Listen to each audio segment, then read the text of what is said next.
Three Golden Knights break goal-scoring droughts, and last night's 4-1 victory for VGK in Anaheim. We'll tell you more about it next, right here in this edition of Locked On Golden Knights.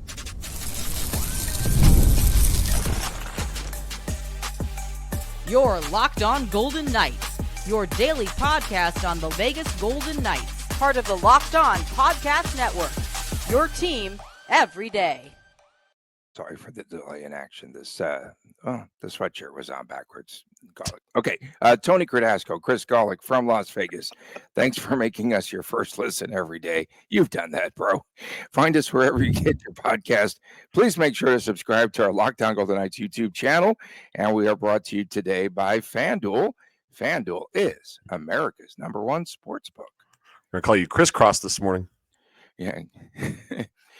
So VGK swept the back-to-back last night with the win in Anaheim, coupled with that shutout a couple of nights ago over Edmonton on Tuesday night. Three Golden Knights breaking goal-scoring droughts, basically. So first of all, we had Shea Theodore's first goal in 24 games. He later added a William Karlsson. That's an empty netter. Alexander Holtz scored on a beautiful helper from Tanner Pearson. That was a great goal. That was his first goal in 20 games. And Willie Karlsson himself breaking a 9-game goalless drought as VGK prevails. They pretty much relied on the complimentary scoring last night. Yeah, I mean, it was nice. The first question leading into last night's game against the Ducks was there going to be a letdown like what happened against the Utah Hockey Club? I said the name right. Go me. So that was the first concern heading into the game. Golden Knights were minus 160 as far as a sports betting side. It was enough for me to take a little bit on VGK. I felt that they were going to be okay last night. And really, you look at a division leader against an 8th place team, you get minus 160. I think you lay the wood and you hope for the best, right? So that's what we did last night. That worked out nice, but good game. It was nice to see the Golden Knights have some distance as far as the way the game went. VGK was really never in danger of that game. You had a few moments that were, they're going to get scoring chances on the other side, and that's fine. The goal that Samsonov gave up, no real big deal. Looked like it was tipped at first. I don't think it was, but still, Samsonov had a good bounce back game after giving up a touchdown to Utah. On the other side, John Gibson, it was his 18th career loss against the Golden Knights. Yeah. Unbelievable. And Karlsson and Theodore's goals, they came off of rebounds. So much for Gibson coming back from appendicitis and being a stellar goaltender. But they don't have any goaltenders. He came back, Tony. Just Vegas. That's all. He made a terrific save on Jack Eichel late in that game last night. That was pretty good. And he did. Eichel missed it too. I think Eichel will be the first to tell you. Oh man, he was mad at himself. Did you see him? He was pissed. And Eichel, let's talk about him for a moment. He already has 30 assists. Think about that. 30 assists, 38 points, 27 games. The most points that he had was in 2018-19 with 82, including 54 assists, Chris, in Buffalo. And he is well on his way to a career season if he stays healthy. And hopefully he's just tracking to be a 100-point scorer like we knew he had in him. He's tracking for 114 to be exact right now if they were to adjust everything. So, yeah, I mean, listen, we pegged Eichel for about a point per game pace, a little more, a little bit less coming into the season. The big question mark was health. His scoring output, not much of a question. Now, don't get me wrong. This is a new level. And what's nice is, I think we talked about this probably a couple times, Eichel's not sacrificing his defensive game to do this. He's not playing selfish hockey. If Tony had his way, Eichel would shoot the puck 14 times a game. At least 14. That's not what Eichel does. So, again, the growth of Eichel's game, and obviously that'll be a big part of our discussion in the third segment, but the growth of like Eichel's game had a tremendous growth from VGK season 5 to season 6, right? Season 5 was when he comes in and coming off of the neck surgery. That's amazing. Then he breaks his thumb and still finishes the season without missing, I think, a game when he came over. I could be wrong. Yeah, I'm not going to any more games. That's when I go to so few games, but he broke his hand at that game. Well, there you go. So, yeah, finishes the season with a broken thumb, and then Season 6, you see this two-way game, especially in the Edmonton series. I go back to when he picked McDavid's pocket in a real sensitive moment of the game, and just many other times right there. And another thing about Eichel, he does without taking penalties too. We've highlighted that on this show. I don't know if he had more than 3 or 4 minors or in the Stanley Cup winning year or something like that. It's Eichel doesn't go to the box, so he's leading this team, and at some point soon they're getting that Mark Stone guy back. So his face is too red good to go stuff. in there. He can't go in the penalty box. His face gets too red, and they might think that he's lighting the lamp in there or something. Anaheim's Trevor Zegras, holy smokes, that guy. Just bad luck. Second period last night, non-contact injury. This one looked really bad. He just went down like a shot, leg injury, something, and it just wasn't good. I feel so bad for this guy because we knew that he had so much talent.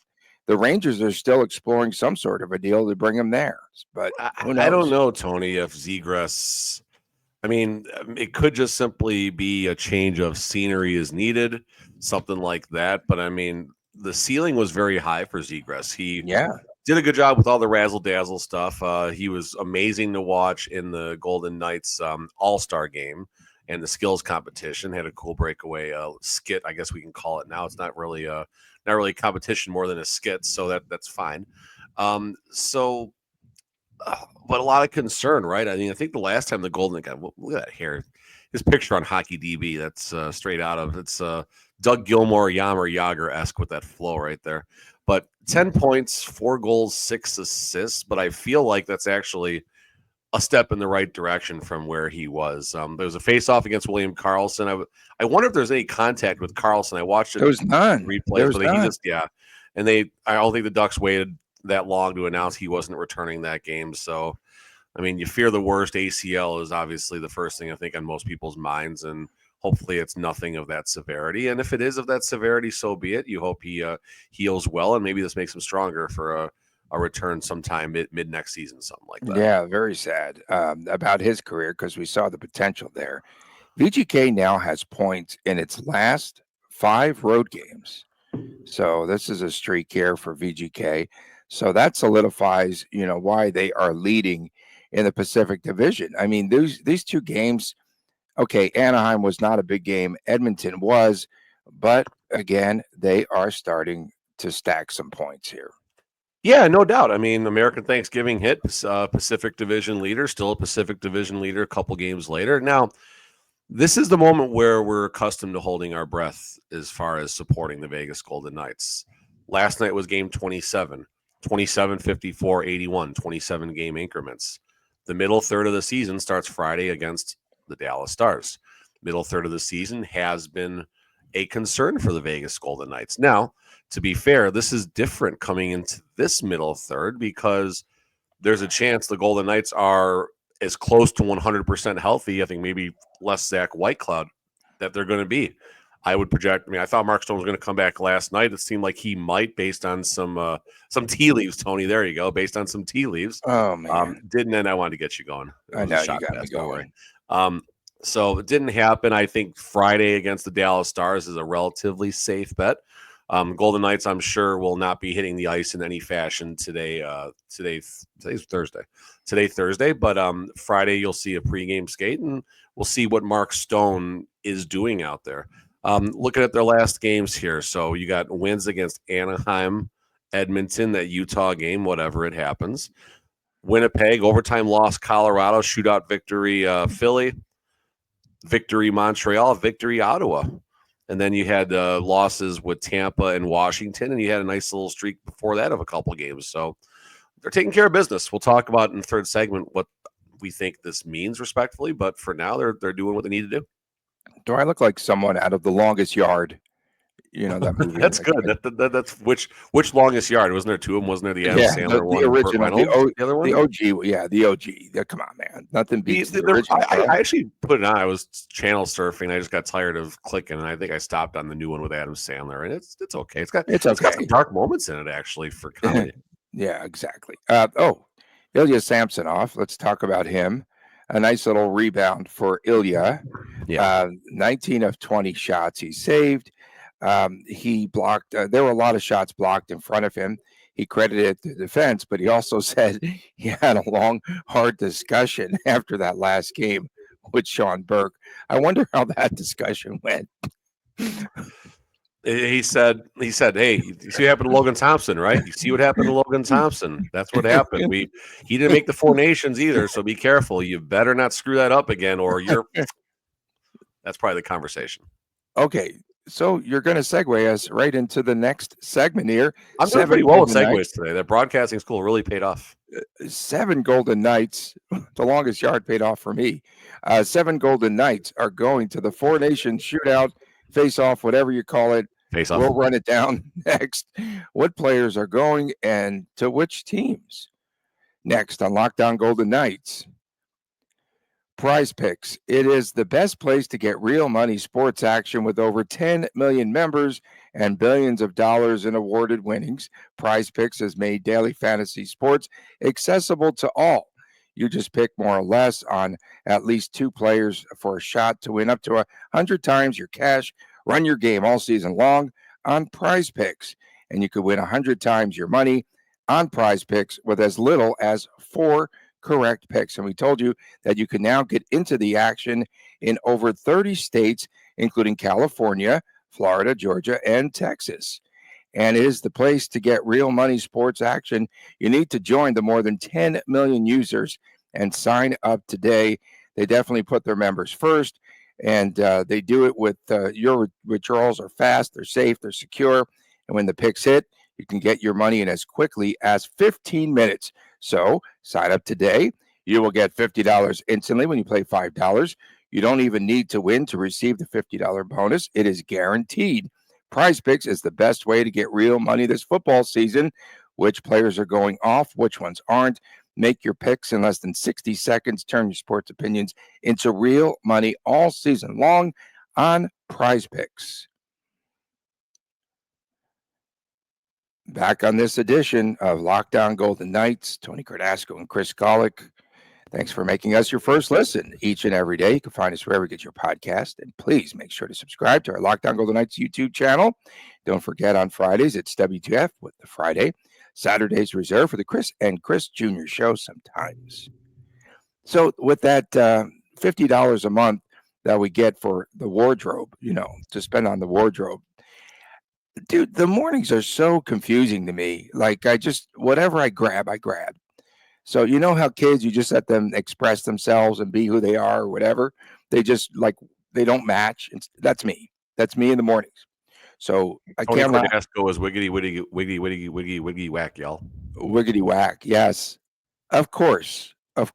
Team Canada has the largest VGK contingent for this upcoming February 12th through the 22nd, whatever you call it, Four Nations face-off. They're going to have these 4 Golden Knights players making the roster. What are we going to talk about for 2 weeks? What are we going to talk about for 2 weeks? I ain't talking about Four Nations for 2 weeks. We'll come up with something. My wardrobe, maybe, I don't know, something interesting like that. These guys are representing Canada. Not being a smartass, but did Mark Stone get off of IR just so he can make the roster, and maybe he's going to go back on the IR? Seriously, I mean, I don't think there's any type of roster requirements of that such, Tony. Look at the timing though of this. This is more shenanigans for me. And then you've got Alex. They had to keep Team Canada within the salary cap. Are Pietrangelo and Shea Theodore good fits for Team Canada? That's a question. Pietrangelo, I think, makes it based on reputation. I'm not being a smartass, which means I probably am. Theodore, up until last night, not crushing it. Now with 3 goals. Why did those 2 players make this roster for Team Canada? Well, start with Shea Theodore. That's, I think, a little bit easier than Pietrangelo to talk about. Theodore, take off 2 of the goals, he still would have been 18 points in 26 games as a defenseman. Mobile defenseman, very Cale Makar-esque, obviously. Maybe not as aggressive as far as the scoring department goes, but certainly, a the Timu version of Cale Makar. That was really bad. I'm sorry, but maybe that's kind of what Theodore is. That's actually pretty funny.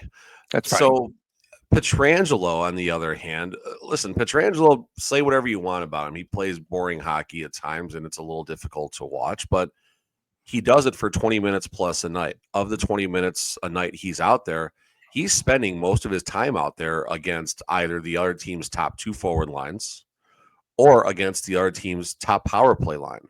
So Pietrangelo, we can say anything we want about him. He still plays more important minutes than any Vegas Golden Knight on this roster.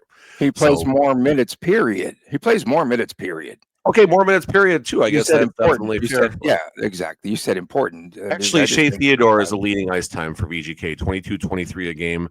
Pietrangelo, 22-07. Theodore does, but Theodore's difference is in the power play. Pietrangelo's is differences in the top kill unit. So, again, he's playing the most sensitive minutes out there. So, yeah, his stats at time aren't going to be that great. Pietrangelo's a +6, though, Tony. Why are we dogging him? He's got 15 points, 24 games. He's a +6. I think, and I'm not even joking right now. He's been a liability defensively. He's at times, a lot of Tony, the stats don't support that right now. I'm with you.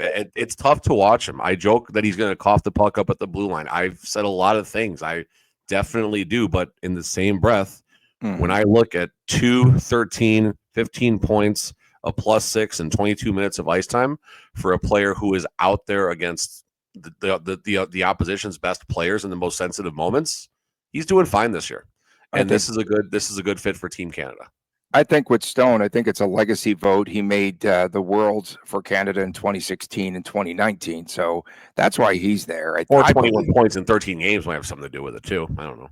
Well, and for him, remember we did his stats, and like in 82 games, he's averaged. Well, those 82 games are over 4 years, for crying out loud. Well, 4 days is only 3 games at the most, so he'll be fine. Oh, wait till he comes back. One of these players will break down when they come back. No joke. I'll take the over on one, but not just Vegas, for all the rosters. For all the rosters, yeah. And they're going to go hard as soon as there's that pride of playing for your nation, for the 4 nations. I don't know if it's going to be Olympics hard, but it'll be fair hockey. I think it's going to kick in. I think so, because you're playing for that pride, and Team Canada is going to try to rig as much as they possibly can. Let's get that straight. So, well, then putting Sam Montembeault out there as the third goaltender. Okay, let's get into goaltenders. Jeez Louise. Okay, I'm trying to be fair about this, but does VGK fair left when you dogged Pietrangelo a second ago, Tony? Come on. Does VGK own stock in Adin Hill? For real? Like, do they own stock? I mean, he deserves to be there for Nations. Agree, 100%. He deserves a roster spot. But 1, there was, you saw the presidential campaign. I got phone calls, robocalls. Hey, vote for Adin Hill to make it into 4 Nations. Eh? They came from Canada, of course. And no, seriously. I mean, this was a campaign unlike any other to get him into the 4 Nations. He did the tryouts during games. Think about this. Think about all that they've put into Adin Hill. Yes, he deserves to be there. No doubter. But this was just a fixed job by the made men, and they made sure that he got the bid over Logan Thompson. Logan Thompson, not this, what did you call him? Ricardo Montembeault? What's his name? Sam Montembeault is his name, and so I did reach out. To be fair here, again, I'm being the fair and equitable one. I'm trying to be. I'm being fair. Adin Hill deserves to be there. Amen. Oh yeah, no. We're same boat so far. So I did put a post out there last night, and well, first of all, is Sam Montembeault the Christian Leitner of Team Canada? Is my first question. That was a good one. I saw that. That was good. So. But listen here, I asked the Twitter world. Around my sweatshirt, and it's on the right way. Oh, that's why the show got crappy. So listen, I asked the Twitter universe, hey, what's the deal with Montembeault? Why is he on this team? And a nice response from Michael Clifford. Now listen, advanced stats. I'm not an advanced stats guy. I can't transfer a lot of this. If you're looking for that, don't look to me. I'm sorry, but one goal saved above expected every 83 shots since 2022. The 7th best mark in the league and easily the best mark of any Canadian goalie. Okay. Now, fine, nice, good. But you got to dig pretty deep to find that stats, and not even, I know people are just waiting for me to start, Logan Thompson. What about Cam Talbot? Cam Talbot was a very worthy candidate as well. If he would have been over Sam Montembeault, okay, fine. If the pecking order, if Logan Thompson would have finished fourth to Talbot, okay, fine, whatever. But it's just a weird one. It's just a weird one, and I don't know. Yeah, you're taking some heat there on the X there about your campaigning for Logan Thompson, and that is 100%. I was campaigning for Logan. I think That's he deserved fair. a spot. I think he did. No, he definitely did. He definitely did. So VGK is going to now. They put themselves in a real awkward position. This predicament, right? Because they still have to extend Aiden Hill, and our guess would have to be right after Four Nations, unless Canada loses. I mean, I don't know that, and I mean that's why I don't understand. I mean, VGK, of course, they are who they are when it comes to negotiations and things like that. Some go well. VGK has done very well with extending current Golden Knights. Theodore, Brett Howden, just to name a couple right off the bat. I got it now. It's come to me. I know how they're going to play this out. They're going to say, "Look at what we've done for you." They're going to sandbag Aiden Hill, and they are going to go 5 times 2 and say, "Hey, bro, look at what we did." This is what they did when they kicked people on the way out the door. They said, "Hey, you know what? Great, but look at what we did for you in your career. We did it for you, bro. This is the way they're going to play it. Mark my words. This is how VGK will play it, and the made men are going to get to work. They're going to be busy." Made men done a good job keeping the roster together, at least for beyond this season. So credit there. Whatever sorry about that. Bro. No, I've talked to a lot of people. We've talked privately. I've talked to other people privately. I've talked to players privately, about all of this, trying to make sense of why the team is pushing so hard. Because, like you just said, let's just predict the best. Aiden Hill goes out there. He plays one game in the round robin, then he plays the championship game for Team Canada. He has a shutout, right, in a dramatic 1-0 game. Aiden Hill is amazing. He's I don't know, whatever the Conn Smythe of the Four Nations is, just whatever, the best of the best. Aiden Hill's the man. Aiden Hill, good job. That's dollar signs. That's dollar signs for negotiations. So I think it's funny. We handicapped February 24th or whatever. That's when when everyone comes back from Four Nations. We've handicapped that as when that gets announced. So I mean, yes, for sure. And listen, let's be fair for a second here, Tony. I'm trying to be fair, but no. I know. He's going to turn the tables and go, "Look what we did for you. Look what Brown did for you." A second. I'm going to be nice for a second, okay?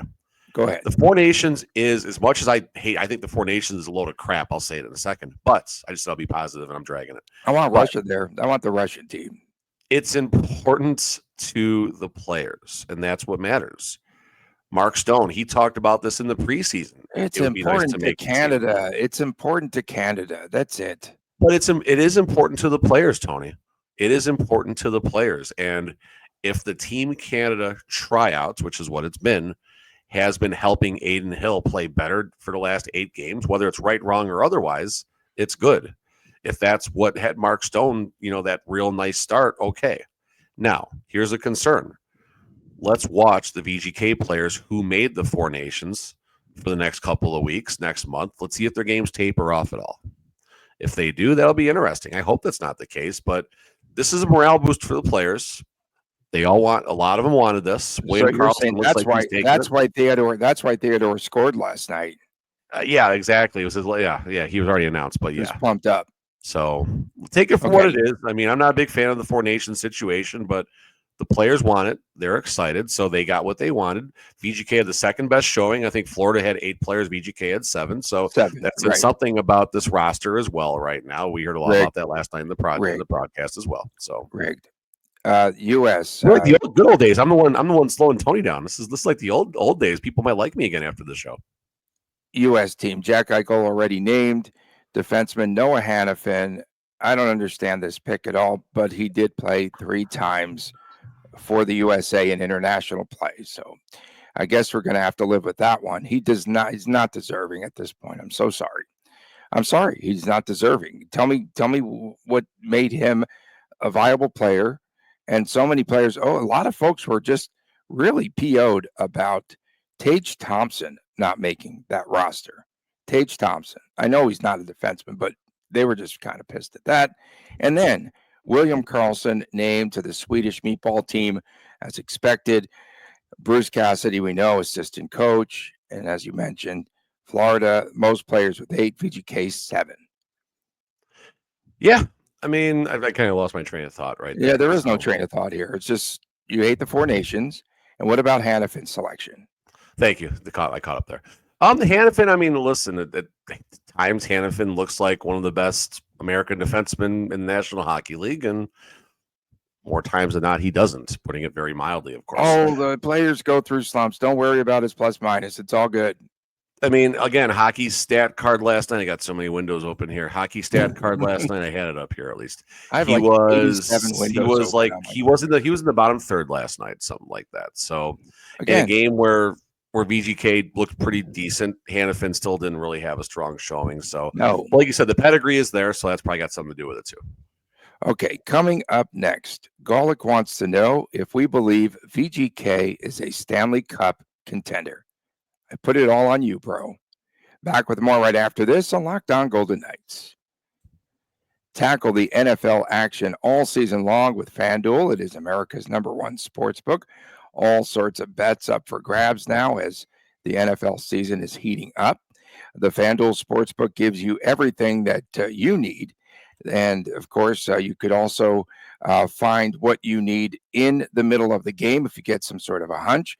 And you can check out the latest stats, view live play-by-play, and so much more on the same page where you place your bets. So please visit FanDuel.com and join today, and you will get started with $150 in bonus bets if you win your first $5 bet. That's FanDuel.com. Never waste a hunch and make every moment more with FanDuel, an official sportsbook partner of the National Football League. Welcome back on this edition of Locked On Golden Knights. Tony Cardasco with the sweatshirt on the correct way, finally. And Chris Golick, thanks. You look like Nanook of the North, bro. Is it cold in there? Is it kind of chilly in there?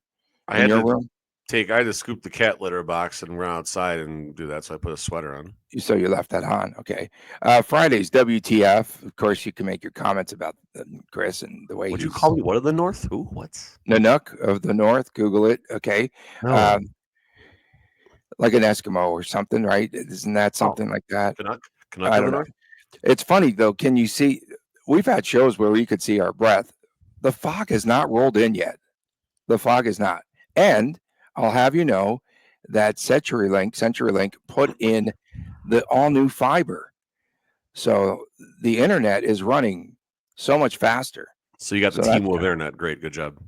So we're doing, so now you can actually hear me on the show and see me sometimes. And then, of course, don't forget, Saturdays, talking about sometimes, it's the Chris and Chris Jr. show. My first CenturyLink router had rabbit ears on it. I'm not even joking. It did? Yeah. I don't remember those days. We're going back like 15 years ago.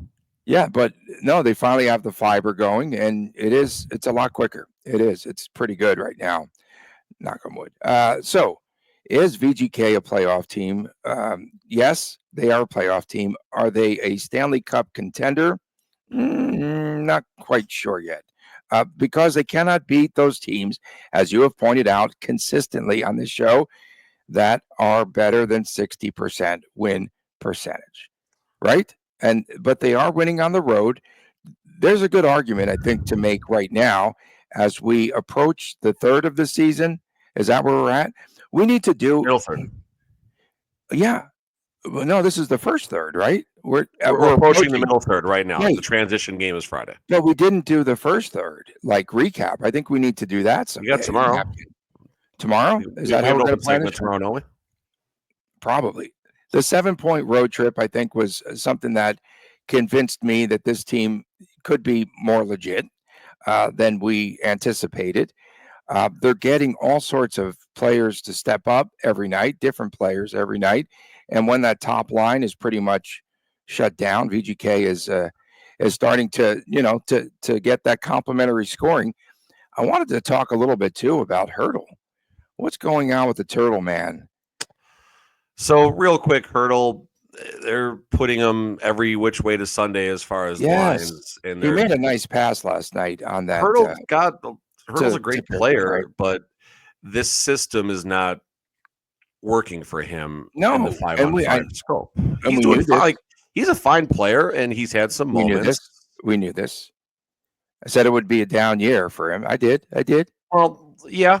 Give me And some listen, if he flowers. can tread water in 5-on-5 and keep the power play where it is, I think that's still a net win for the Vegas Golden Knights. But back to the Golden Knights being a Stanley Cup contender, everything you said I think is pretty accurate.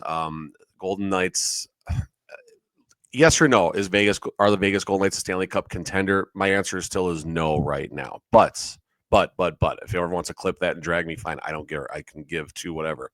But now I am going with the mindsets of a month ago, a month and a half ago, when people are making comments. They're only playing who's on the schedule in front of them. Okay, fine. They are. They're doing well against some of these lower echelon teams. You're not seeing them like earlier in the year, they were just kind of getting by some of these lower tiered teams throughout the Utah game. That happens. There's going to be 1, 2, or 3 of these games a year. What is that? Only what the Nuck of the North? Okay, that's pretty good. This actually does. I thought I was making up something for a moment there. You sometimes go, is that something I should have said? So there you go, Tony. There you go. So that's a good one, right? That's a good comparison. That's decent. So long story short, I still do not think, as of today, December the 5th, the Golden Knights are a Stanley Cup contender.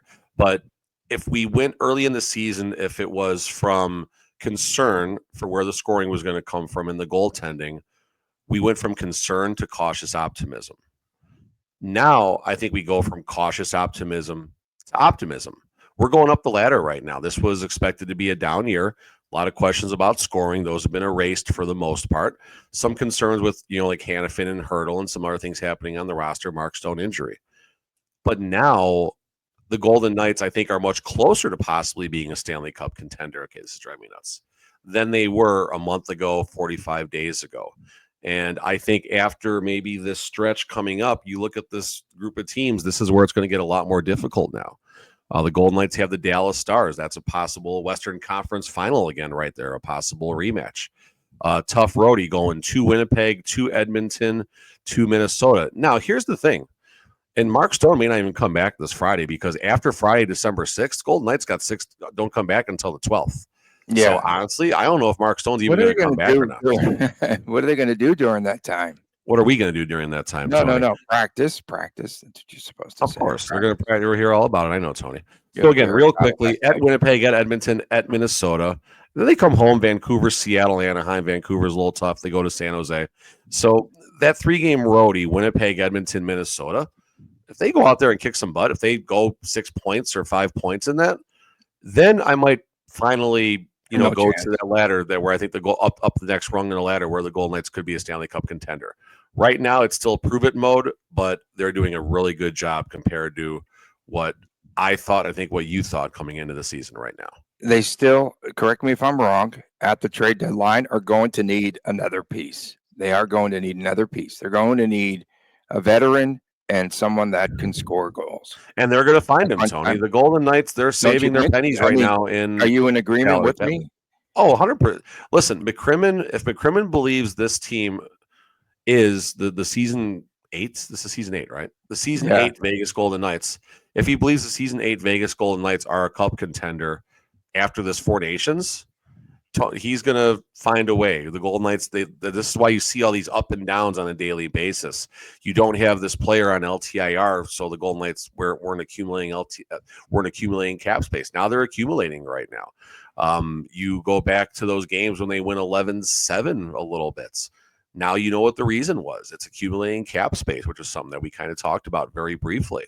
So the Golden Knights are setting themselves up, Tony. They are setting themselves up for a possible run. And my last point, because we're going really, really long right now, Pacific is soft, right? Pacific is soft.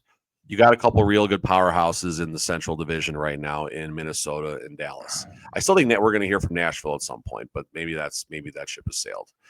Point being is whoever winds up winning the Western Conference isn't going to be nearly as beat up as whoever comes out of the gauntlet that has the Eastern Conference.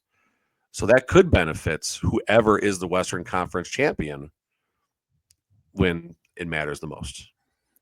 VGK, are they really 13-2-2 against the Pacific, though? Is that their record? I mean, That's what you said it was. Why? I mean, sure. I think it is against the Pacific. I thought that's what they said on TV. And they also said that listen, we're talking about in 27 William games, Karlsson has 17-7-3, Tony. 18 goals against Anaheim. That should be outlawed. 17-7-3, Tony. They're a good team. Okay, so they are 13-2-2 against Anaheim and San Jose. We appreciate everyone. San Jose's good too. They just beat the Capitals. That's why Logan didn't make the Four Nations. San Jose beat him on the last game. I'm sorry, Logan. Oh my goodness. Okay, we appreciate everyone tuning in, especially our everydayers. We are way over, Nanook. Way over. Of course, thank you so much for tuning in. Don't forget Fridays, WTF. What the Friday? Don't get sidetracked there because this is a family show, allegedly. And then on Saturday, speaking about the family show, you need to check out the Chris and Chris Jr. show sometimes. What was the last show you did? Did you do one last weekend? Allegedly. Don't forget, again, to subscribe to our Locked On Golden Knights YouTube channel as well. For my man, Chris Golick, I am Tony Cardasco from Las Vegas. Don't forget to line up your WTF comments for tomorrow. We'll see you then right here on Locked On Golden Knights, and please take care.